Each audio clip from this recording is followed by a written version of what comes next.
வெயில் இந்த போடு போடுதுங்க கோயம்புத்தூர். ஈசாவுக்கு ஒரு 5-6 கிலோமீட்டரில் நாங்கள் இருக்கிறோம் பேரூர்கிட்ட. ஆனால் ஈரோடு, தருமபுரி, சேலம், ஐயோ கடவுளே, எப்படி தான் அங்கெல்லாம் தாங்குவாங்களோ மக்கள். அங்கே இன்னும் பங்குனி சித்திரை பிறக்கவே இல்லை. ஆனால் இப்போ வெயில் பங்குனி சித்திரை மாதிரி அடிக்குதுங்க நிஜமாலுமே. எல்லோரும் சொல்லுவாங்க கோயம்புத்தூர் தான் கூலிங்காக இருக்கிற ஏரியான்னு.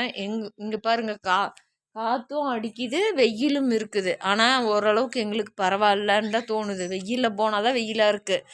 ஆனால் ஈரோடு இந்த மாதிரி கந்தக பூமி இருக்கிற ஏரியாவில் எல்லாம் ப்ரெக்னெண்ட்டாக, அதாவது மாதமாக இருக்கிற பெண்கள், இந்த வாயில்லாத ஜீவன் பறவையினம், இதெல்லாம் பாவங்க. அந்த மே மாதத்தை கடத்துற வரைக்குமே வந்து அவங்கவுங்க வீட்டில் வந்து குருவிகளுக்கு தண்ணி வைங்க, உணவு வைங்க, அரிசி சாப்பாடு உணவு வைங்க. கர்ப்பிணி பெண்கள் இருந்தாங்கன்னா அவங்க வீட்டில் அவங்களுக்கு இளநீர் நிறைய வாங்கி கொடுங்க. அப்புறம் ஃப்ரூட்ஸ் ஐட்டம் நிறையா ஜூஸ் அடித்து கொடுங்க.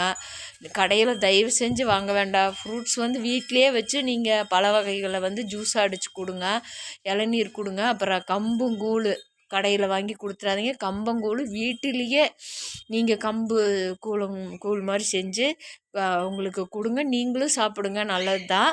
ஆனால் அவங்களால மட்டும்தான் தாங்க முடியாது இந்த வெயிலை. அந்த அக்னி வெயிலெல்லாம் இன்னும் வரல. சித்திரை மாதம் அக்னி வெயிலெல்லாம் வந்து அவங்கெல்லாம் பாவம். அது 8-9 மாதம் ப்ரெக்னென்சி லேடியெல்லாம் பயங்கரமாக அவங்களால மூச்சு விட முடியாது. ரொம்பவே இதாக இருக்குங்க பாவம். அவங்களெல்லாம் இந்த வெயிலுக்கு கடவுள் இறைவன் காப்பாற்றணும். நிறைய தண்ணி குடிங்க, எல்லாருமே சொல்கிறேன். தண்ணி குடிங்க, நிறைய தண்ணி குடிங்க.